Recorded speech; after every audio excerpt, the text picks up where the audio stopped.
ओम हरिओम। स्वस्थ रहने वाले जिज्ञासु, ज्ञान प्राप्त करने वाले जिज्ञासु, साधना मार्ग में बढ़ने वाले जिज्ञासु और अध्यात्म में मुक्ति मोक्ष के जिज्ञासु, पतंजलि योग सूत्र की शुरुआत हम कर रहे हैं। वो बहुत महत्वपूर्ण सूत्र है।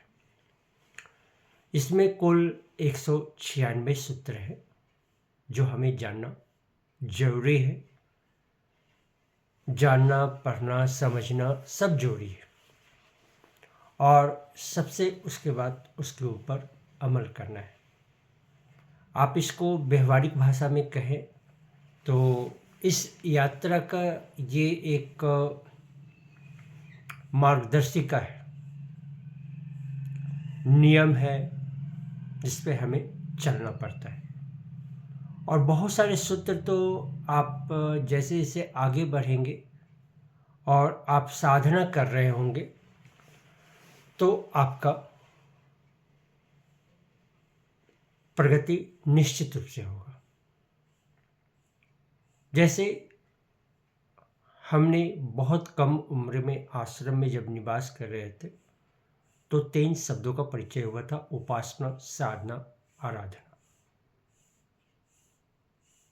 किसके नजदीक रहे? उप मतलब नजदीक, आसन, तो किसके नजदीक रहे? तो अपनी प्रकृति के नजदीक रहना सीखे, भगवान के नजदीक रहना सीखे। अपनी अलग अर्थ लगा सकते हैं। साधना किसी उद्देश्य के लिए, किसी लक्ष्य के लिए अपने आप को समर्पित कर देना। ईश्वर विश्वास के ऊपर बहुत सारे रत्न आपको मिलते चलेंगे जिससे आप साधना में प्रगतिशील होंगे, प्रेरणा स्रोत होंगे। फिर जब समाज में इसको बांटने निकलेंगे तो साधना रहेगी तो ही बांट पाएंगे। ये जो समाज में बहुत सारी चीज़ आपको निंदा सुननी पड़ेगी, स्तुति होगा तो आप मूल मार्ग से भटक सकते। तो ये छोटी छोटी चीज़ें हमने सीखी। पर हम पतंजलि ऋषि की बात कर रहे हैं। पतंजलि ऋषि ने भी इसको आगाह किया है कि ऐसे सूत्रों की शुरुआत करें। तो पतंजलि के सूत्र की शुरुआत जो है 196 सूत्र में पहली सूत्र है अर्थ योग अनुशासन। तो शब्दों का अर्थ भी समझते चलेंगे, व्यवहारिक रूप से समझ रहे हैं। कोई संस्कृत के विद्वान हम हैं नहीं, केवल पतंजलि योग सूत्र को पढ़े, समझे और उसको व्यवहार में उपयोग करते, उतना ही की जानकारी हमें है, उसी को आपको साथ जो है बांट है। अर्थ मतलब मंगलकारी, दिव्य आशीर्वाद, भगवान का आशीर्वाद भी होते, प्रार्थना भी बोल सकते। उसके साथ योग जोड़ है, सम्मिलन है। वो चाहे आप शरीर की यात्रा पर देखें तो शरीर कितने त्वचा, मांस, हड्डी, मज्जा, शुक्र, बेज, सबके साथ योग है। वहाँ पर आप इंद्रियों, कर्मेंद्रियों, मन, बुद्धि, चित्त, इसकी यात्रा करते करते त्वचा से आप आत्मा तक पहुँचे। ये भी शरीर का एक योग ही है। अनुशासन मतलब जो है एक उसकी मार्गदर्शिका पुस्तक है कि आप इस पथ पे कैसे आगे बढ़े। मार्गदर्शिका है, नियम है, कुछ उपनियम बनाए हुए, तो इसको आप समझ सकते। तो भगवान के दिव्य आशीर्वाद से हम योग सूत्र की शुरुआत करते हैं। ये पहला सूत्र है और इसके आगे भी चाहेंगे तो एक सूत्र को हम आपको पुस्तकों के अंतिम सूत्र को भी लेके चलते हैं। हमारी इच्छा थी कि अंतिम सूत्र को भी बहुत लोग जान जाए। तो पहला सूत्र समाधि पाद से है और अंतिम सूत्र जो है हम केवल पाद से ले, पुरुषार्थ शून्यानाम गुणानाम प्रति प्रसवा कैवल्यम स्वरूप प्रतिष्ठा या चित्त शक्ति इति। पुरुषार्थ बहुत महत्वपूर्ण शब्द है।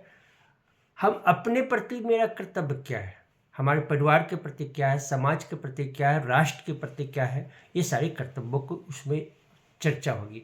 धर्म, अर्थ, काम, मोक्ष की भी को भी कहा गया है पुरुषार्थ। तो धन कमाने के लिए भी आपके मन में क्या क्या क्या करना पड़ता है उसको भी पुरुषार्थ की श्रेणी में ले सकते हैं, पर अपनी श्रेणी तो थोड़ी सी ऊंची होनी चाहिए। तो इसके बाद शून्य नाम मतलब उससे जो है आप वंचित हो जाए,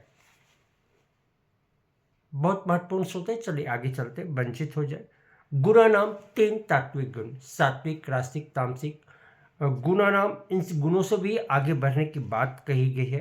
प्रति प्रसव मतलब विकास करना है, फिर विकास में इतना विकास करना है कि गुणों से आगे भी जाए। कैवल्यम मतलब कैवल्यम, बहुत कैवल पाद तो है ही इसमें, जिसमें मुक्ति मोक्ष के मार्ग के सूत्र हैं।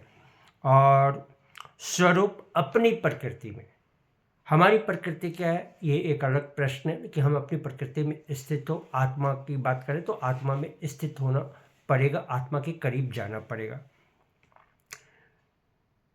प्रतिष्ठा मतलब व्यवस्था करनी पड़ेगी, हमको उस ऊंचाई तक की पूर्णता की यात्रा करनी पड़ेगी। वा मतलब अथवा, उसी तरह चित्त शक्ति, शुद्ध चित्त की शक्ति, जो हमारी शुद्ध चेतना की चित्त की शक्ति है। मन बुद्धि अहंकार से जो शुद्ध चित्त है वहाँ पर हटेगा तो आत्मा का प्रकाश दिखेगा, उस शुद्ध शक्ति की बात करते हैं। और दूसरी बात करते हैं इति, यही सब है। तो इस सूत्र में जब योगी जीवन लक्ष्य में चतुर्थ पुरुषार्थ का पूर्ण कर चुका होता है, हमने बताया धर्म अर्थ काम मोक्ष को पूर्ण कर चुका होता है और गुणों को लोकातीत कर चुका है। मतलब इस गुण से मतलब जो है सात्विक तामसिक रासिक गुणों से उसको लोकों में अर्पित कर चुका है। तभी केवल, केवल मतलब मुक्ति मोक्ष की प्राप्ति होती है तथा लक्ष्य तथा गुण अपने मूल स्रोत में चले जाते हैं। जो हमारा लक्ष्य जो होता है वो आत्मा के करीब पहुंच जाता है, आत्मा में समाहित हो जाता है, और जो गुण हमारा जो शरीर से मिला वो भी समाहित हो जाता है और चित्त अपनी प्राकृतिक शुद्धता में प्रतिष्ठित होता है। जो चित्त की शुद्धता है वो पूर्ण रूपेण हो जाती है। ऐसा हमने जानबूझ कर किया कि 196 सूत्र में पहले सूत्र भी आपको मालूम हो जाए और अंतिम सूत्र भी मालूम हो जाए, और दोनों सूत्रों को सम्मिलन करेंगे तो आपकी पातंजलि योग सूत्र इसी के बीच में बारे बारे से सब सूत्रों का जो है मिलन करेंगे। तो हमें उम्मीद है कि ये वीडियो आपको पसंद आई होगी और पातंजलि योग सूत्र में बहुत गहरा समाज में कैसे हम रहें उसके ऊपर भी चर्चा है। किसके साथ दोस्ती करें, किसके साथ उपहास करें, किसके साथ दया करें, ये भी चर्चा है। कैसे सफलता प्राप्त करें वो भी चर्चा है। भगवान के नाम क्या है, भगवान कौन है, उसकी भी चर्चा, बहुत सारी चीज़ चर्चाओं का विषय है। आप सत्य बोलते हैं तो फ़ायदा क्या है, ठीक है, आप जो है ब्रह्मचर्य का पालन करते हैं तो फ़ायदा क्या है, इसी चीज़ों पे सूर्य के ऊपर संयम करते हैं तो संसार का ज्ञान हो आपको प्राप्त होता है। तो सब मंत्रों को भी इसमें काफ़ी विस्तारित रूप से समझाया गया है व्यवहारिक रूप से। तो हम सबको लेके चलेंगे, अभी तो शुरुआत भर है। हमने 2 सूत्रों का प्रतिपादन आज यहाँ किया, कोशिश की अपने भाषा से सरल भाषा में समझाएं। आपको अच्छी लगी हो तो समाज में अवश्य फैलाएं ताकि इसमें भ्रांतियाँ मिट जाए कि पतंजलि योग सूत्र क्या है। अगर आप जान लेंगे, पहचान लेंगे तो समाज में उसका मूल्यांकन करेंगे, अपनी क्षमता के अनुसार जान पाएंगे कि समाज में पतंजलि योग सूत्र को सही से प्रस्तुत किया गया नहीं किया गया, ये सब चीज़ आपको जानकारी हो जाएगी। मेरा हित है आपके हित के लिए, कल्याण के भाव से ये हम प्रस्तुतिकरण कर रहे हैं। तो हम उम्मीद है कि आप इसको करेंगे। ओम पातंजलि नमो नमः के साथ हम समाप्त करते हैं।